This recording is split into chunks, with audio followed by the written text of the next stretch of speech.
Assalamualaikum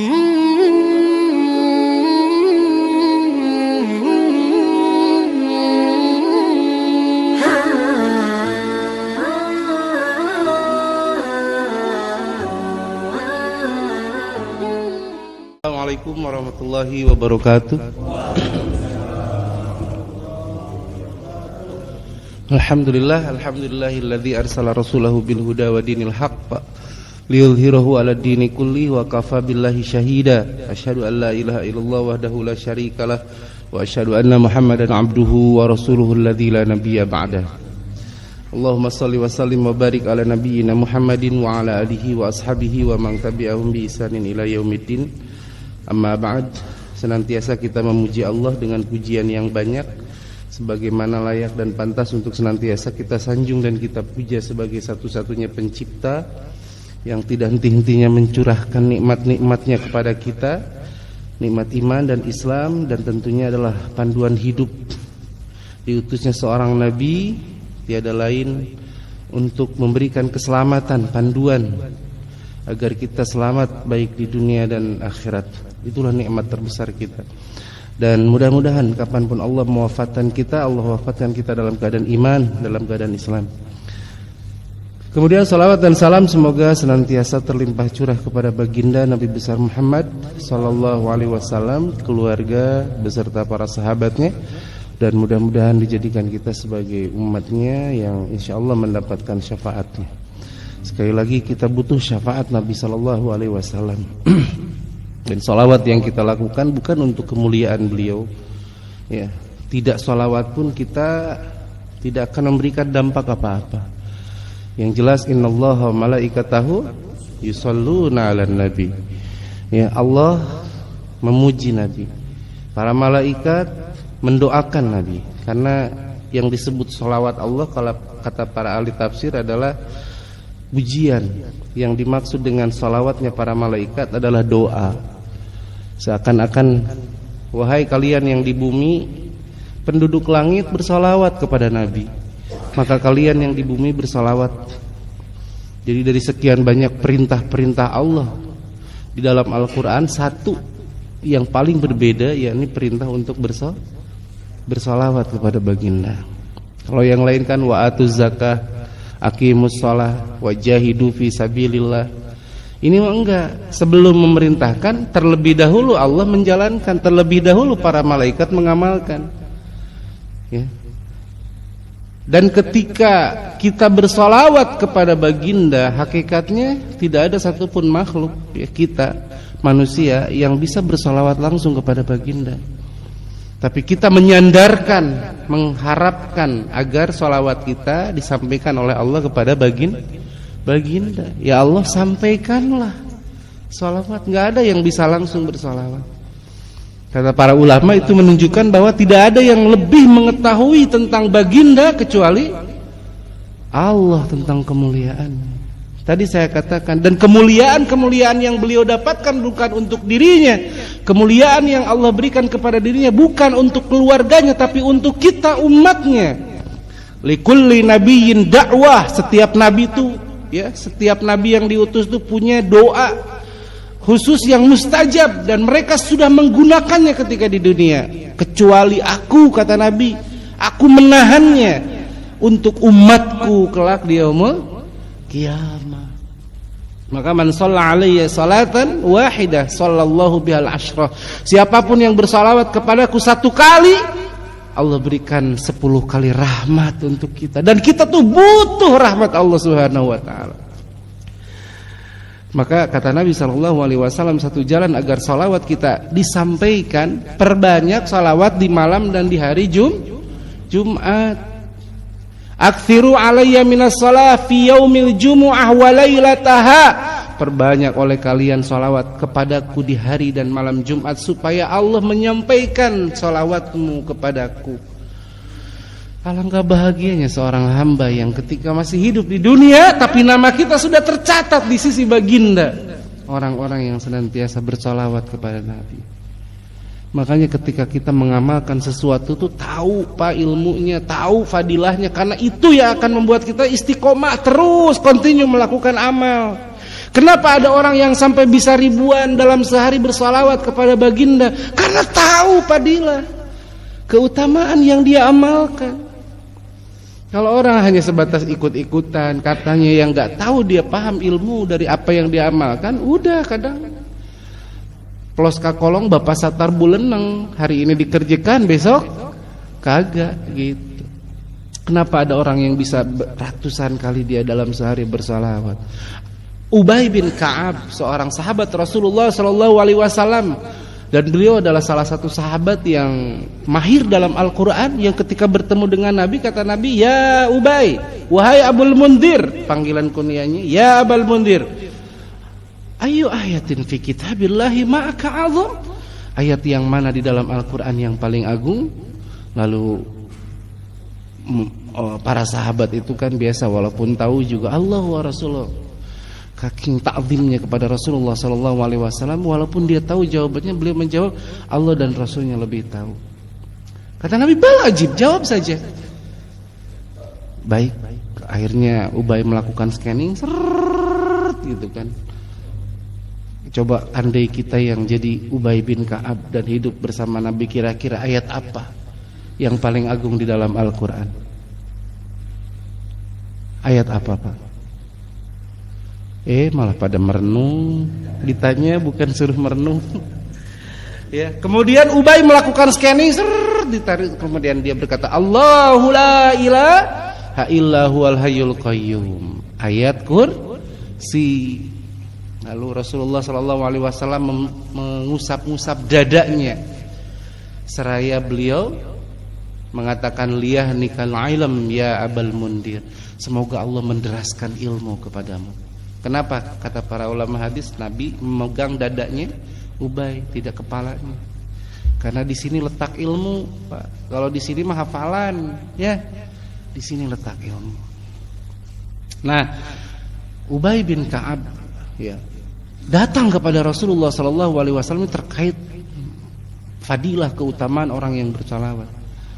Ya Rasul, inni ukthirtu salatan alaika, aku ingin sekali memperbanyak salawat kepadamu. Fakam aj'alu salatan, fakam aj'alu salata alaika, berapa sih, berapa persen, berapa banyak yang harus aku ucapkan dalam setiap aku berdoa, salawat yang harus kupanjatkan.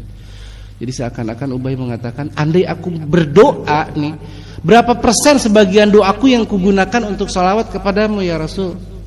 Andai aku membacakan salawat dalam setiap berdoa itu adalah 1/4 dari seluruh permohonanku adalah salawat, bagaimana ya Rasul? Kata Nabi, masyita, terserah kamu. Fa in zidta fahuwa khairul lak, jikalau kamu menambahkan lebih dari itu pun itu lebih baik. Kemudian kata Ubay bin Ka'ab, anisfu ya Rasul, bagaimana kalau setengahnya? Seluruh permohonanku isinya adalah salawat kepadamu. Maka kata Nabi, masyita, silakan, terserah. Fa in zidta fa huwa khairul lak, kalaupun kau menambah lebih dari itu maka itu lebih baik. Sampai kata Ubay bin Ka'ab akhirnya, idzan aj'alu salati kulliha, aku akan jadikan seluruh permohonanku, seluruh isi doaku berupa salawat kepadamu. Apa jawab Nabi, Pak?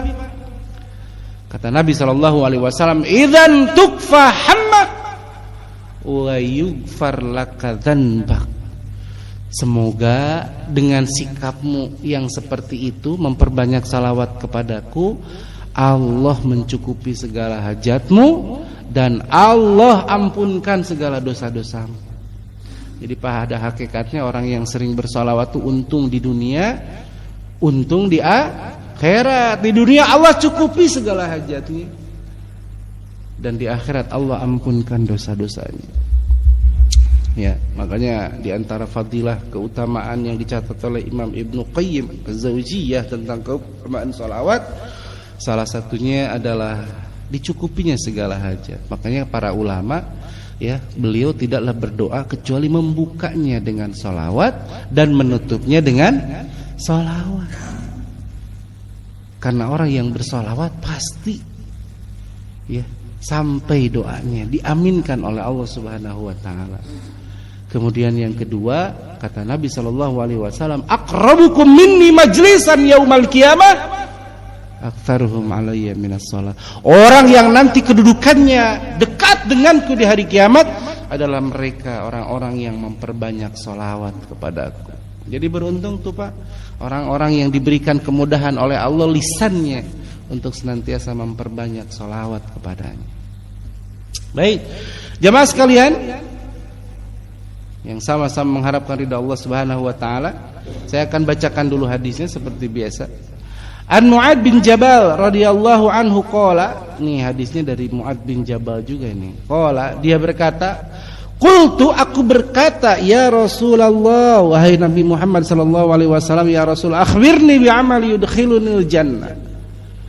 Khabarkan kepadaku tentang amalan-amalan yang dapat memasukkanku ke dalam surga. Hebat, para sahabat mah tidak ada gitu kan ya. Kalau pembicaraannya itu kecuali surga dan neraka. Amalan-amalan apa yang menjauhkanku dari neraka? Amalan-amalan apa yang akan memasukkanku ke dalam surga? Makanya pantas kalau mereka disebut sebaik-baik ummah, generasi sahabat, generasi terbaik yang tidak ada himmahnya, motivasinya kecuali akhirat. Makanya bersedekahnya kita dibandingkan dengan para sahabat tidak akan pernah ya bisa menyamai kedudukan para sahabat. Wa yubaiduni minan nar, bukan hanya perkara yang dapat memasukkanku ke dalam surga, kata Mu'ad, beritahukan juga kepadaku tentang amalan-amalan yang akan memasukkanku ke dalam neraka. Seimbang. Kemudian jawab Nabi sallallahu alhamdulillah, laqad sa'alta an 'azim, kata Nabi, sungguh engkau telah bertanya tentang perkara yang besar. Wa innahu la yasirun 'ala man yasarahullahu ta'ala alaihi. Ya, dan yang perkara yang besar itu sungguh mudah bagi orang-orang yang Allah mudahkan. Jadi bagaimana tidak besar perkara seorang bisa dimasukkan ke dalam surga. Setiap kita ya berupaya untuk dekat dengan Allah, melaksanakan kewajiban, ketaatan agar bisa istiqomah ya di atas kebaikan, tiada lain yang kita harapkan adalah surga. Dan kenikmatan surga bukan hanya tentang sungai-sungai yang mengalir, air madu, air susu, ya anggur yang tidak memabukkan,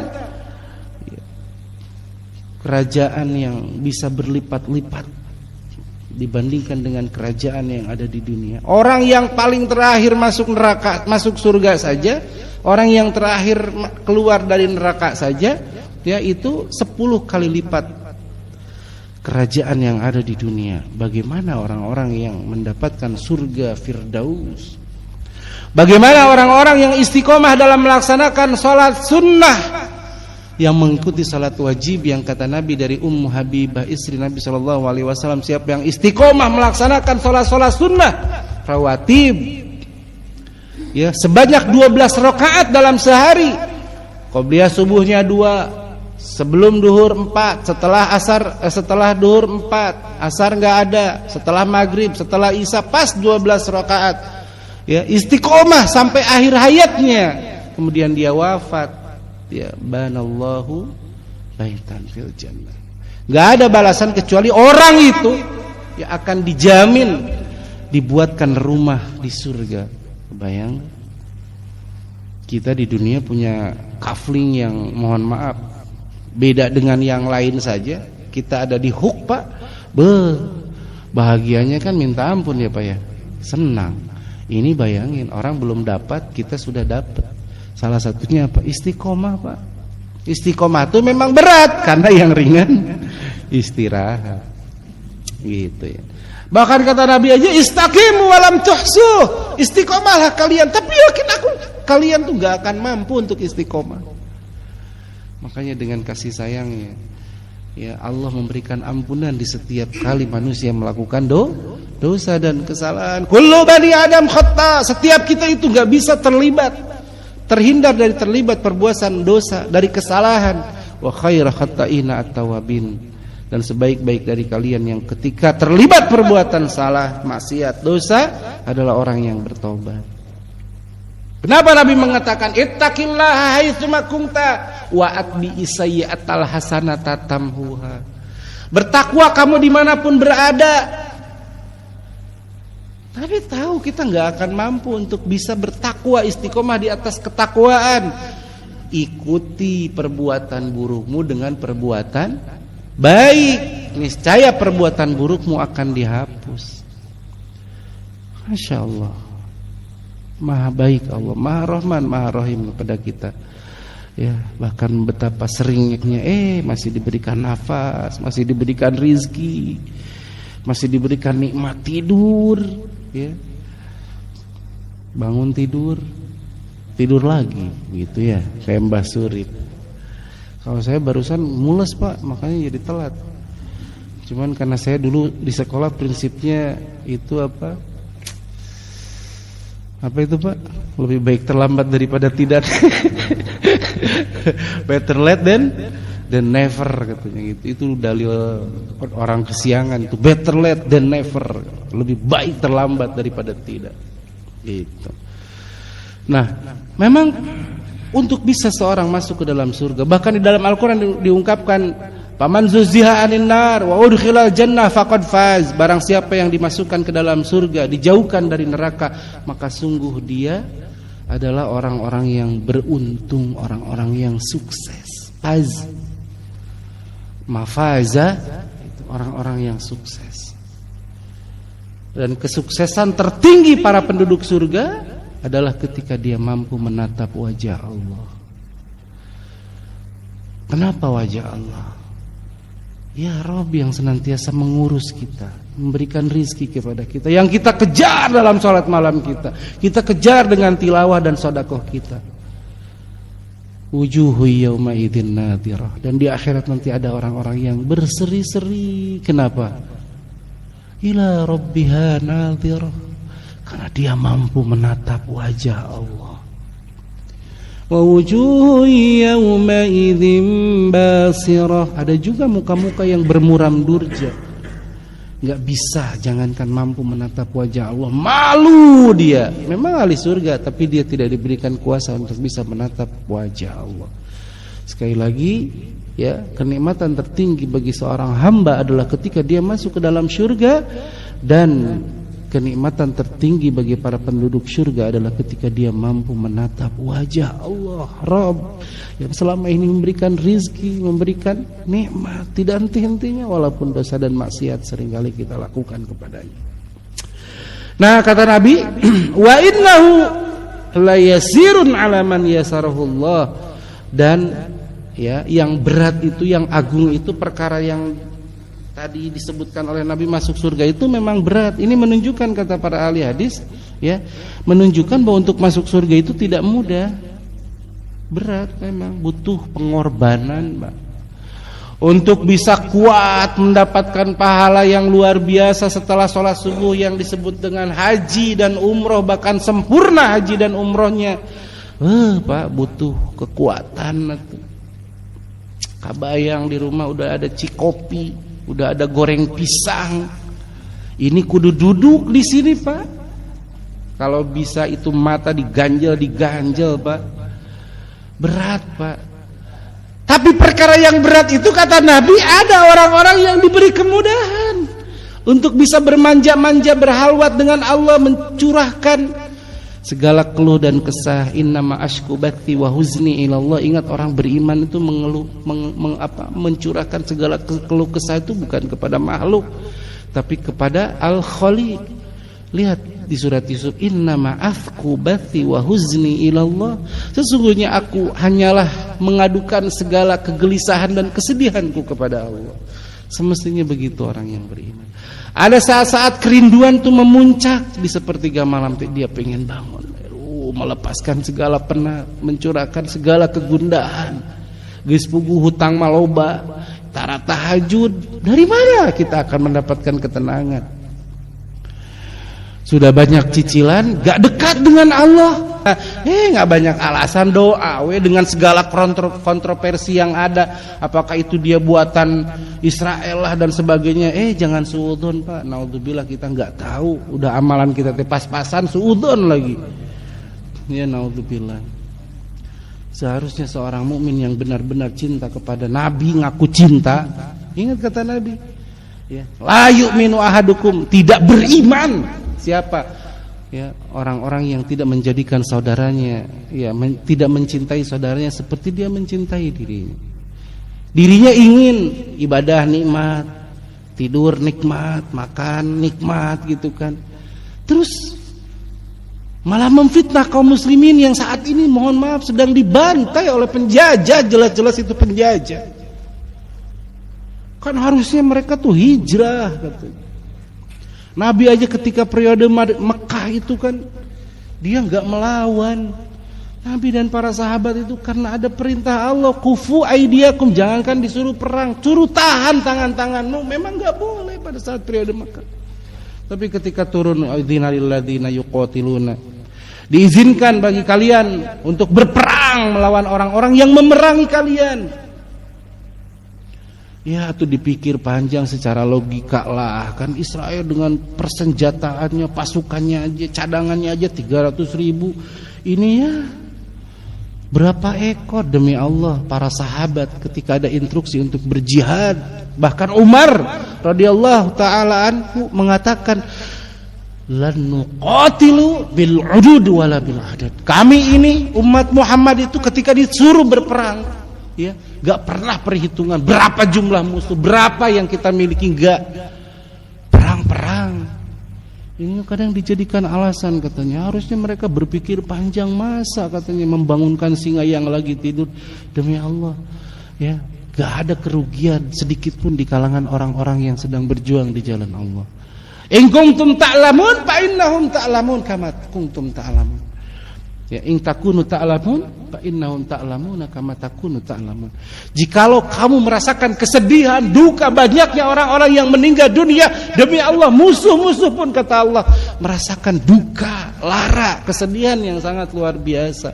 Jangan dianggap serangan yang kemarin itu tidak dikatakan gagal. Demi Allah berhasil. Berapa banyak sekarang negara-negara yang mohon maaf, mereka bukan negara Islam tapi stand with Palestine, berdiri untuk Palestina. Bahkan saya lihat itu di YouTube, melihat ini tuh membuka mata dunia betapa kejamnya, betapa bebelnya memang bangsa Yahudi itu bangsa paling bebel, Pak. Boleh dikatakan. Coba berkali-kali Allah dengan kasih sayang diturunkan nabi itu, para nabi itu hampir dari kalangan mereka, Pak. Tapi ya tetap mereka tuh manusia, bangsa yang paling bebel, walaupun memang diangkat dari sisi keilmuan. Ya, di Quran surat Al-Isra memang berturut-turut itu 3 ayat itu. Kami akan, ya, menghancurkan, meluluh lantahkan kalian, kemudian mengembalikan. Nah, kemudian janji Allah yang terakhir ini akan merosakkan. Dan kita sebagai seorang mukmin juga harus punya saring, Pak. Jangan sampai terbawa juga dengan fitnah-fitnah seperti hanya hadis-hadis yang sebetulnya bukan untuk, ya, tidak pas digunakannya, malah digunakan seperti hanya insya Allah katanya pasti menang. Tuh ada hadisnya riwayat Muslim bahwa akan ada senantiasa orang-orang yang akan memerangi orang-orang Yahudi gitu ya, sampai orang-orang Yahudi lari ke tempat-tempat, ya, di balik pohon pun pohon itu akan mengatakan di sini Yahudi. Hadis itu dipakai, Pak. Iya memang ada, tapi bukan sekarang. Nanti setelah Isa Al-Masih turun, dan itu akan membantai Dajjal. Ini mah hadis itu karena saking semangatnya dipakai untuk sekarang. Gitu ya. Insya Allah menang kok, ada hadisnya katanya nanti bahkan Yahudi akan bersembunyi saking takut dan Islam akan menang. Iya, tapi nanti itu bukan sekarang gitu kan. Ingat tuh kronologisnya supaya jangan sampai kita juga, mohon maaf kata Syekh Utsaimin, ya, di antara faktor kenapa ya banyaknya syubhat salah satunya adalah qillatul ilm, sedikitnya ilmu, malasnya kita, ya, mencari mengkaji hadis-hadis. Padahal hadis-hadis tentang akhir zaman tuh mutawatir, Pak. Bahkan Ibnu Katsir juga di dalam kitab Bidayah wan Nihayah, ya, bahwa sebelum nanti Dajjal muncul itu kan akan terjadi yang disebut dengan al-malhamah al-kubra, ya. Al-malhamah itu dari kata lahmun, daging yang berceceran, Pak, perang. Dan di situ dijelaskan bukan perang yang dimaksud sekali perang besar kemudian selesai, enggak, tapi peperangan yang panjang, mulai dari Irak, Suriah, Sekarang Palestina. Ya. Apalagi sekarang muncul ya isu-isu baru, walaupun Muhammad Qasim sendiri tidak mengakui bahwa dirinya sebagai Imam Mahdi. Hanya sebagian orang mengatakan bahwa dia itu adalah Imam Mahdi. Gimana nih solusinya? Lihat rentetan hadis-hadisnya, bahwa Imam Mahdi itu muncul setelah Dajjal keluar.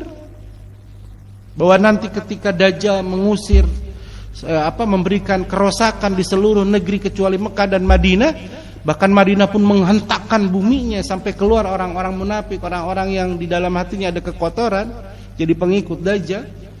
Nah, dari situ, dari kalangan Madinah ada orang yang sama namanya denganku, bapaknya sama denganku. Nah, dia ditunjuk, kamu adalah Imam Mahdi, kamu adalah Imam Mahdi. Dia nggak mau. Sampai akhirnya kemudian dia lari dan dikejar oleh 300 pasukan. Ya, kemudian setelah sampai di Mekah, dia tawaf. Habis tawaf itulah dia mau ketika ditunjuk untuk menjadi Imam Mahdi. Itu rentetannya. Bahkan sebelum Dajjal yang asli turun itu kan ada 40 Dajjal. Ya, di hadis Bukhari Nabi menyebutkan sebelum Dajjal yang asli akan muncul 40 Dajjal dengan segala kebohongannya, dengan sihirnya yang luar biasa. Ya, Dajjal yang asli itu mohon maaf bisa menghidupkan, bisa mematikan, bisa berjalan, berpindah tempat dan sebagainya. Kita jangankanlah dengan Dajjal yang asli, 40 Dajjal aja. Jangankan 40 Dajjal aja, ama Ponari yang dulu punya batu meteor aja berapa banyak umat Islam tuh yang akidahnya itu berduyun-duyun, ninggalin sholat ya, bahkan yakin dengan batu itu ketimbang berdoa kepada Allah. Itu Ponari dengan batunya bisa menyembuhkan berapa banyak akidah tauhid kaum muslimin hancur. Ini Dajjal. Makanya kata Nabi ketika Dajjal muncul tuh seluruh negeri akan terkena imbasnya kecuali Mekah dan Madinah. Berat, Pak. Makanya yang kita takuti sebetulnya bukan hari kiamatnya, tapi fitnah-fitnah yang datang sebelum munculnya kiamat yang besar.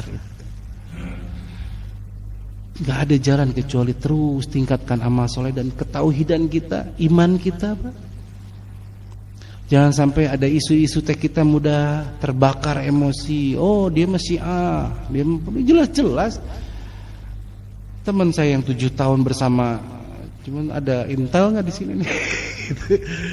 Ya, bersama mereka jelas-jelas gitu kan. Dan syarat untuk menjadi pasukan Izzuddin Al-Qassam itu kan 30 juz. Babe Haikal malah di TV One udah menjelaskan yang dia 12 tahun. Ada itu. Teman saya dulu alumni Ambon juga tuh waktu dulu perang. Waktu dia ke sono. Dan dia tahu banget. Makanya jangan sampai tuduhan-tuduhan keji, naudzubillah, sesama muslim di saat orang-orang kafir. Makanya benar deh kata-kata, gak usah kamu jadi seorang muslim untuk membela Palestina, cukup jadi manusia juga kamu akan membela Palestina. Di saat orang-orang kafir yang notabene-nya bukan negara Islam, mereka membela Palestina, ini ada orang-orang Islam yang melemahkan. Dan memang akan selalu ada orang-orang yang demikian, yang dengan gagahnya tahu, dan kita terbawa gitu kan, terhasut, bukannya tabayun. Ja'akum fasiqun binabain fatabayanu gitu. Ini memang bukan harusnya mendoakan, jangankan mendoakan malah memfitnah para mujahidin, naudzubillah. Ya, kata Allah tadi, jikalau kamu merasakan sakit, banyak orang yang meninggal, kelaparan dan sebagainya, sama musuh-musuhmu juga.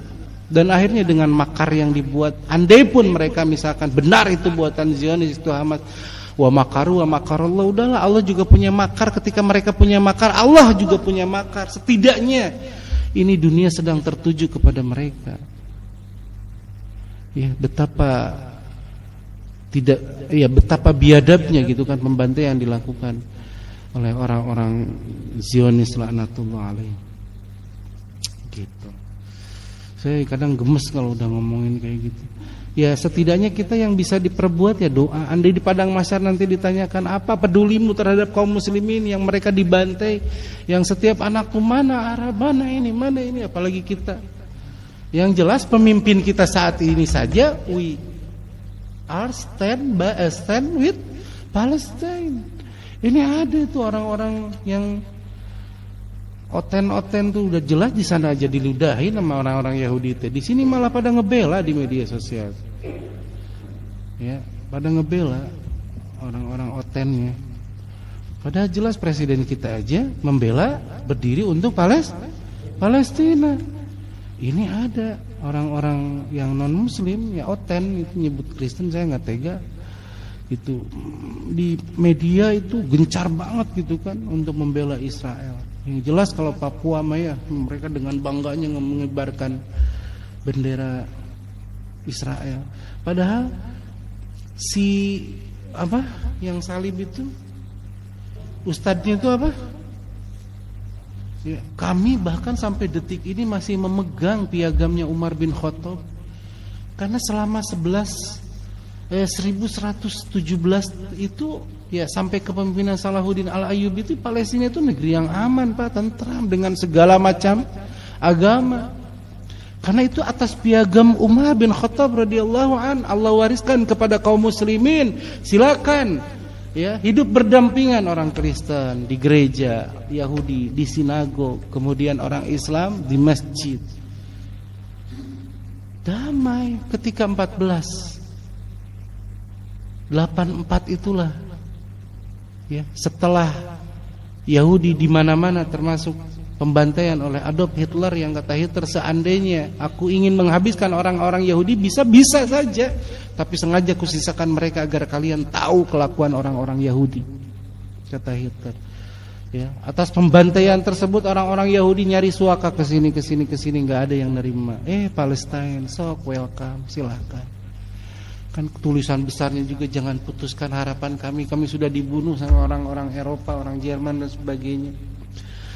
Datang malah jadi tuan rumah di tempat dia bertamu, naudzubillah. Maka jelas kata Allah Subhanahu wa taala, apabila kamu diusir dari negerimu maka usir kembali. Ya. Makanya dalam Islam jihad itu ada dua Pak, ada jihad ofensif, jihad defensif, ada jihad at-talab, ada jihad ad-difa. Kalau jihad ofensif, kita yang menyerang itu memang beberapa syaratnya itu harus dipenuhi, termasuk harus ada izin kepala negara, izin kepada imam dan sebagainya. Tapi ketika defensif tidak mesti Pak. Allah jelas udhina lilladzina yuqatiluna yalunahum, diizinkan untuk kamu berperang dengan mereka orang-orang yang memerangi kamu di sekitar kamu. Artinya penjajah itu memang hidup di situ Pak. Berapa tahun coba bangsa Gaza itu diblokade Pak, nggak ada akses listrik, internet, air semua dijatah. Nggak bisa dia seenaknya langsung bisa ke Masjidil Aqsa. Di saat kaum muslimin memiliki kekuatan, yang jelas-jelas itu untung kok banyak melemahkan mereka, hanya pandai aja mereka membuat. Kemarin yang terakhir aja kan jelas-jelas gitu kan, yang mereka mengatakan mau invasi secara darat, baru tembak tank sama bulldosernya aja udah balik lagi gitu ya. Dan mudah-mudahan dengan kejadian ini hati umat Islam seluruh dunia itu benar-benar terikat Pak. Jangan malah justru al-muslimu mahjubun bil muslimin. Umat Islam itu terhalang mau bergabung, mau nyatu, mau punya kekuatan itu dengan orang Islam sendiri. Kenapa orang-orang barat berani gitu kan menekan negara-negara Islam? Ya karena umat Islamnya juga negara-negaranya udah asik dengan dunianya masing-masing. Dubai, Qatar dengan segala kelebihan-kelebihannya gitu kan, dengan dunianya yang serta gemerlap. Ya mereka mencari perlindungan bukan kepada Allah tapi kepada negara-negara yang dikatakan adidaya gitu kan, sehingga diam. Tapi dengan ini justru saya melihat di media-media Pak, ruhnya itu untuk bersatu tuh datang justru dari rakyatnya di beberapa negara. Mudah-mudahan Allah berikan yang terbaik buat seluruh kaum muslimin di Palestina khususnya, dan fi anja'il buldana muslimina ammah, dan di seluruh negeri-negeri muslim pada umumnya. Kenapa jadi kesini ya? Nah, lalu kata Nabi SAW, Syarat pertama agar kamu menjadi orang yang dimasukkan ke dalam surga adalah ta'budullah. Hendaklah kamu beribadah kepada Allah, la tusyriku bihi syai'an, dan jangan kamu mencampur adukan ibadahmu dengan kesyirikan sekecil apapun. Andai ada orang yang kuat dibacok, sok suruh datang ke saya mah nggak usah pakai parang Pak, pakai silet tuh eta. Gitu ya. Pinter sih trik-triknya tuh. Set digituin lah, dikit lah bisa lah kayak gitu ya. Saya mah belajar apa kesyirikan dulu di pesantren. Cuman kan hanya setan yang bangga dengan segala kemaksiatan yang oleh Allah sudah ditutupi aibnya, diumbar. Hati-hati nih Pak. Dulu kita misalkan pernah jadi tukang mabuk, tukang nyimeng gitu kan, tukang judi. Terus kita teh tobat, orang tuh nggak tahu di masjid teh Anda teh ahli maksiat asalnya. Ya dengan bangganya, lu baru minum topi miring lu gitu kan. Gua mah dulu gitu kan. Jangan kayak gitu Pak. Naudzubillah, aib yang sudah Allah tutupi jangan kita buka, karena hanya setan yang bangga dengan kemaksiatan kecuali untuk dijadikan pelajaran dan hanya Allah yang tahu niat kita. Gitu ya. Dan saya juga ngasih kayak gini teh buat pelajaran. Dulu tuh saya tuh pengen supaya itu tuh sampai emang bandel sih dari pesantren kabur gitu kan, hanya pengen tahu tuh Pak. Ya, katanya guru saya sih nyebutnya menyerat zat-zat fosfor. Jadi suruh minum dulu susu murni, terus pisang yang 3 pisang emas ya, 3 sisir. Itu ilmu nyambat, tahu Pak nyambat? Jadi doanya memang doa itu la fataila aliyun wala saifaila zulfiqar gitu. Tiba-tiba kemasukan kayak gitu. Ternyata itu mah bohong. Itu yang nunjukin, saya bilang dia sadar kok, enggak juga itu mah supaya kita percaya aja sama dia gitu ya. Akhirnya enggak jadi saya Pak. Ini belajar bela diri, akhirnya belajar tifan tuh kan di pesantren. Saya walaupun gendut-gendut gini dulu salto tuh bisa sambil lempar pisau gitu ya. Gitu. Karena di Tifan Pokan itu kan ada 12 tingkatan, satu tingkatan itu ada 12 bab, satu bab itu minimal 1 juz. Gitu tingkatannya itu. Nah, satu bab aja itu ya udah lumayan gitu kan. Cuma sekarang mau udah gendut Pak. Gitu. Tapi harus Pak, al-mu'minu qawiyyun khairun minal mu'minina dhaifan. Orang mukmin yang kuat itu lebih baik di sisi Allah daripada mukmin yang lemah. Kalau dulu prinsipnya kata guru saya, kalau kalah debatnya minimal gelutnya kamu menang, katanya gitu. Pokoknya semangat tuh. Latihan. Nah, kembali lagi ta'budullah, beribadah kepada. Ingat dosa syirik itu sehebat apapun ibadah kita, sedahsyat apapun infak kita ya, berkali-kali umrah mungkin bolak-balik ke Makkah, ada aja sekelumit atau segelintir kesyirikan di hati kita, demi Allah nggak akan diterima tuh amal ibadah kita. Pak, rugi Pak, rugi. Masih percaya kepada jimat-jimat, dibungkus pakai kain, ditulisin pakai bahasa Arab nanti alif ba ta sa. Gitu kan ya. Saya pernah tuh waktu di depan sekolah surga ada warga, karena di Betawi yang di kampung itu kan masih syarat lah dengan telu, dan mereka masih percaya loh Pak. Benar ya Bea? Jadi pas pagi-pagi, Pak Jat saya nemuin ini, memang dibungkus tuh Pak, dibungkus kertas, isinya tuh pas dibuka tuh bunga-bunga kering, terus ada jarum, ada apalah kayak gitu. Saya bilang, terus saya bilang, Ende percaya? Saya bilang ini bisa memberikan madorot ke Ende. Kalau Ende percaya kena loh Ende, bener sih ya. Saya bilang sakit pasti. Udah jangan percaya. Ya mulai dari ini saya nggak akan percaya kayak gitu. Nggak apa-apa, ngepek Pak. Nabrak kucing katanya bisa mengakibatkan dia celaka katanya. Ya celaka karena kepikiran terus. Itu kucing kenapa harusnya berhenti? Anda kubur dulu.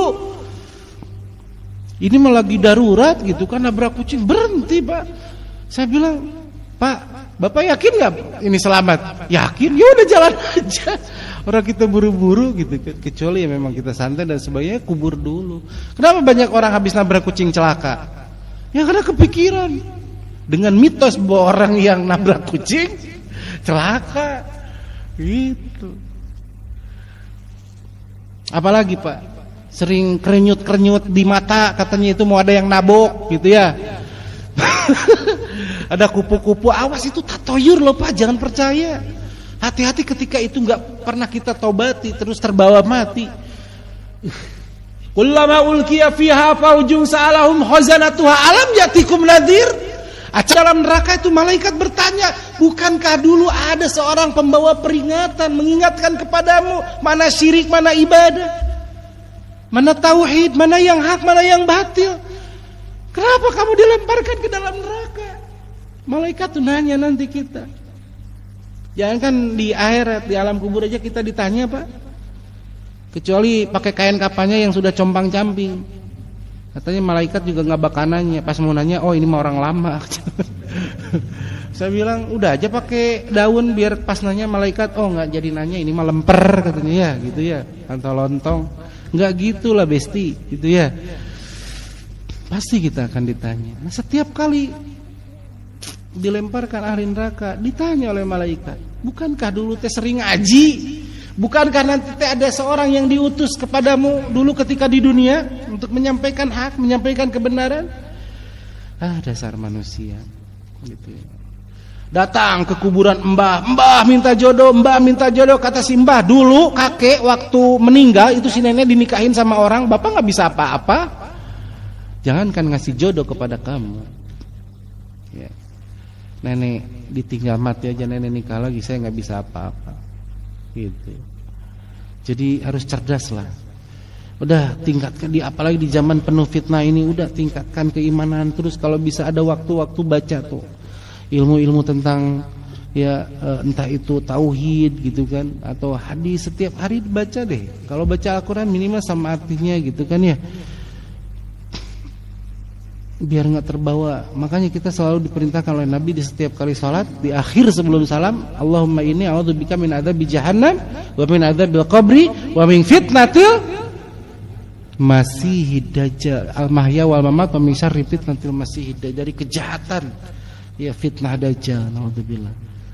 Ya, di samping perbanyak salawat di malam dan hari Jumat juga perbanyak surat Al-Kahfi, karena tidak ada, kata Nabi, satu hal yang dapat menolak segala fitnah dari Dajjal kecuali orang-orang yang hafal dari surat Al-Kahfi dari ayat 1 sampai ayat 10. Dihafalkan minimal 10 ayat pembuka, syukur-syukur 10 ayat terakhir. Udah tahu kalau semuanya mah panjang, ya syukur-syukur gitu kan bisa semuanya.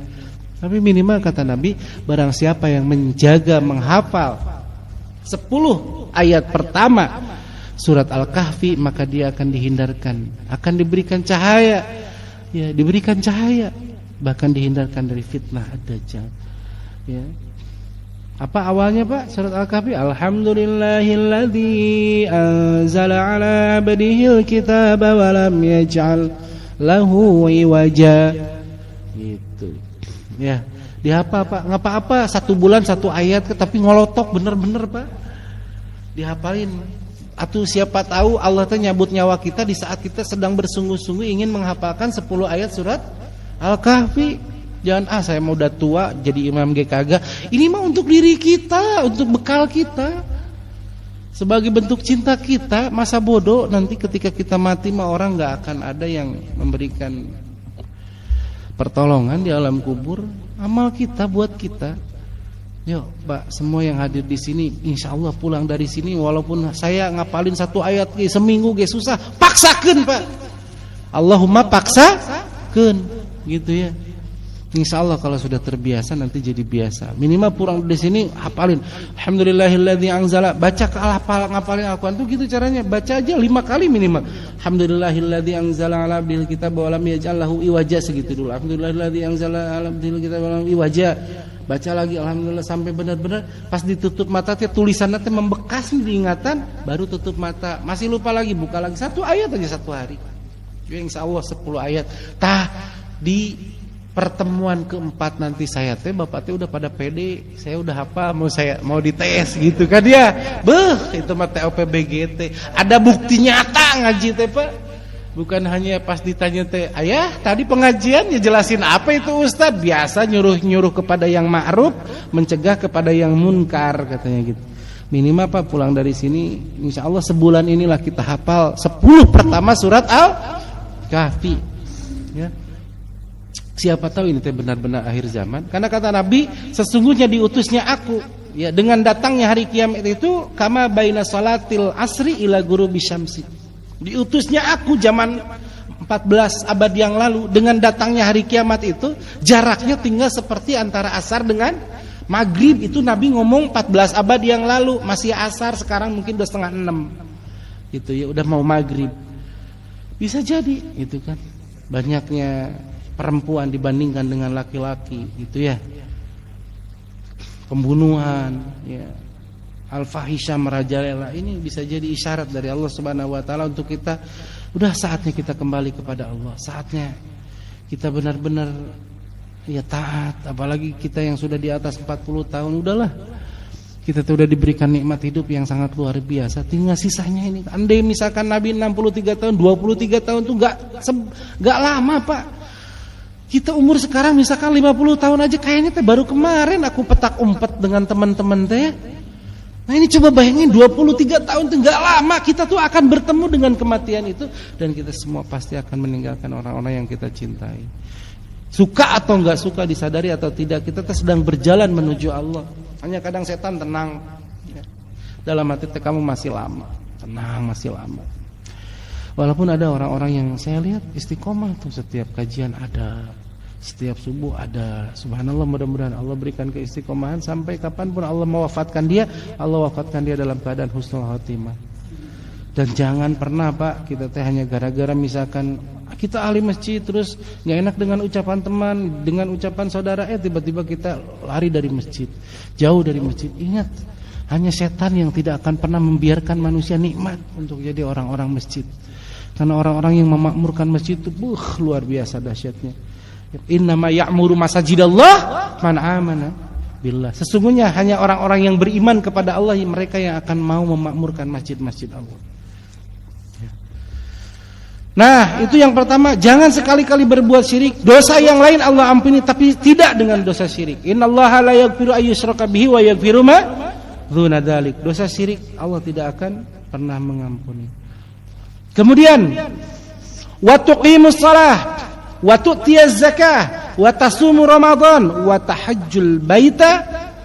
Qala, lah kata Nabi SAW, yang pertama tadi adalah beribadah dan tidak menyekutukannya dengan apapun, tidak menganggap batu-batu, jimat-jimat bisa memberikan manfaat dan madarat. Kemudian yang kedua adalah melaksanakan rukun Islam yang 5 ya, khusus untuk haji ya. Di hadis-hadis yang lain ada kalimat manistata'a ilaihi sabila, bagi siapapun yang diberikan kemampuan dari sisi ilmu, harta. Beda dengan umroh, karena umroh makan rihlah. Ya, kalau haji harus benar-benar dari harta yang itu ketika meninggalkan keluarga ada mereka untuk mereka. Ya. Ketika meninggalkan mereka ada untuk orang yang ditinggalkan. Dari harta yang memang benar-benar tidak membuat madarat ketika dipakai, itu berarti kalimat istatoa. Kalau umroh ya ngutang pun boleh, Pak. Makanya ada kan beberapa lembaga syariah yang membolehkan, silakan pergi dulu nanti baru bayar kemudian, karena itu nggak ubahnya seperti rihlah. Dan untuk umroh nggak ada kalimat istatoa ilaihi sabila. Tapi kalau haji nggak boleh ya. Anda mampu, udah berangkat. Enggak, sampai kapanpun, sampai meninggal pun ya enggak ada kewajiban buat orang yang tidak mampu. Wajib itu bagi yang mampu. 2 tahun kata Nabi berturut-turut Allah berikan kelebihan dia, padahal dia bisa berangkat untuk beribadah haji tapi tidak berangkat, maka jangan dekati masjid-masjid kami, kata Nabi SAW. Makanya ketika kesempatan baik ada di depan mata nih, kita kadang rezeki ada, usia masih muda, dinanti-nanti kasihan anak masih pada kecil. Pas anak udah gede tanggung, anak masih pada sekolah ya, tanggung anak baru selesai kuliah belum dapat kerjaan, terus besoknya mati selesai ya.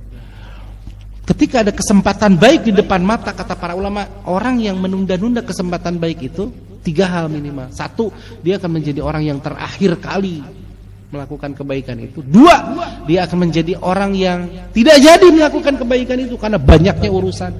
Dan yang terakhir, kemungkinan ini yang paling dikhawatirkan, kata para ulama, Allah sudah tidak butuh lagi kebaikan itu dari kamu.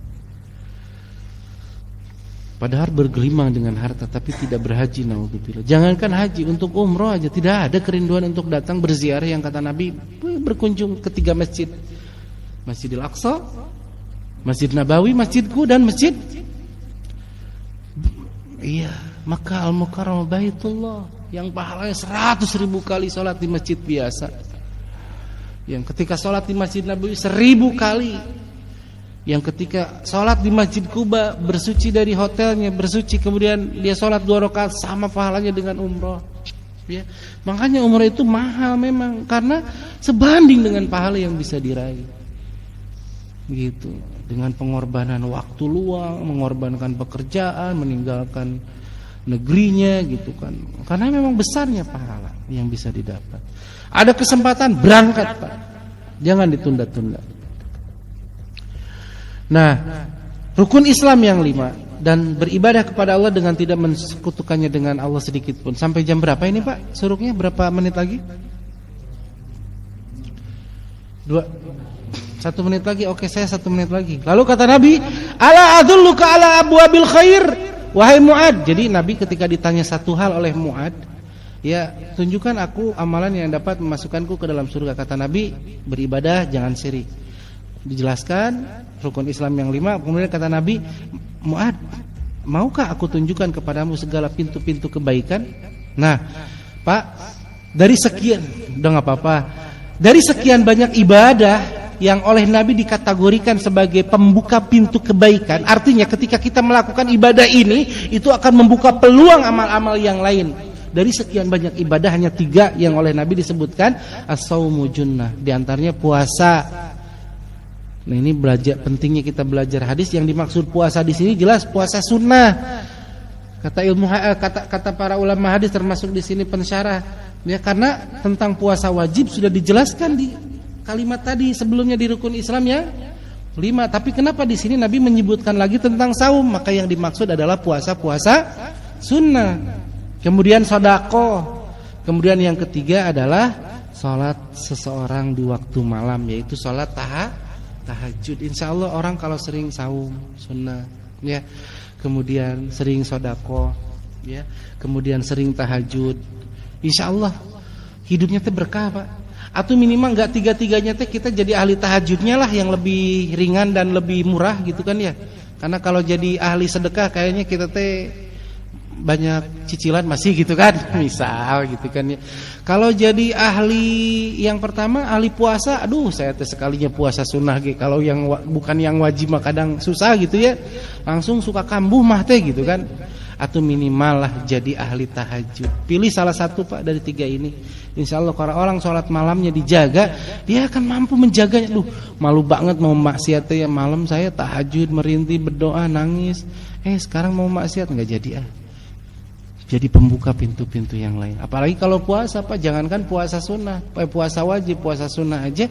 Ketika orang berpuasa, pengennya tuh dzikir, sholat dijaga, pengennya teh nambah sok lagi Ramadan, apalagi Pak, ya masjid teh penuh atau di awal-awal mah ya, di awal-awal gitu kan. Ya di akhir juga kalau di sini mah insya Allah gak jauh beda. Karena saya paling ini udah dianggap karyawan di masjid ini mah ya. Tiap Ramadan ada wae gitu kan ya. Itu saja barangkali, Pak. Jadi 3 amalan yang bisa mengundang, pembuka pintu amalan-amalan yang lain. Apa tadi kata Nabi? Saum sunnah, sedekah, salat malam. Saum sunnah, sedekah, salat malam. Hadisnya dari siapa? Ente ngomong kayak gitu. Hadis riwayat Tirmidzi. Namanya Muhammad dari Tirmidzi, jadi At-Tirmidzi. Bukhari dari Bukhara, ya.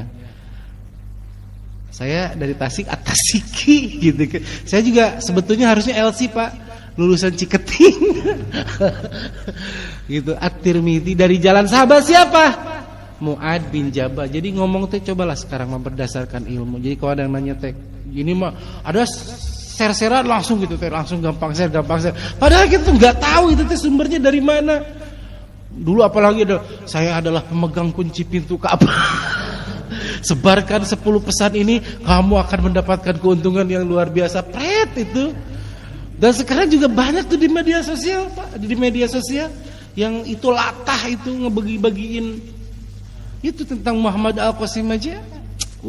Banyak. Udah saya ini aja. Saya mah sengaja main TikTok teh, Pak, buat dakwah, Pak. Itu bukan buat joget-joget gitu. Karena ya banyak nanti yang dilihat itu kan ya PT-PT yang VT apa PT sih nyebut? VT video-video yang untuk mengimbangi lah setidaknya, gitu kan. Jadi jangan lupa follow, like, and subscribe. Saya mah gak jauh, paling umroh gitu ya, hadis apa kayak gitu-gitu, pengetahuan tentang ini yang ngaji di sini aja pernah diupload. Udahlah, nggak ada hafalan ya. Tapi kalau ditanya apa 3 amalan pembuka pintu kebaikan kata Nabi, yang pertama saum, yang kedua sedekah, yang ketiga tahajud. Hadis riwayat Tirmidzi dari jalan sahabat Mu'ad bin Jabal. Dah, terima kasih. Hadanallahu wa iyyakum ajmain. Alaikum minkum. Assalamualaikum warahmatullahi wabarakatuh.